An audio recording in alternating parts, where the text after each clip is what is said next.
Alright guys, we're back with another technical video. Today I'll be going through your question, answering it, and hopefully you find your solution that you need. Guys, remember to stay just a little bit crazy like me, and hopefully you get to that resolution. Now, let's continue on to the video.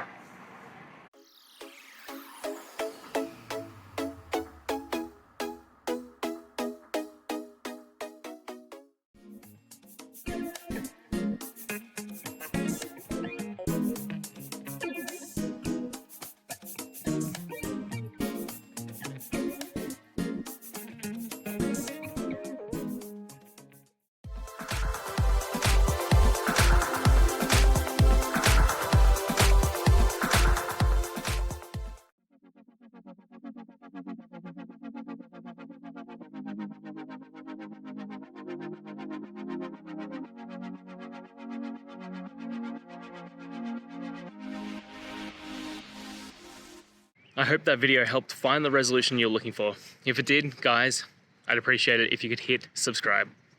Until the next time that you need more technical help, I hope you have a good one.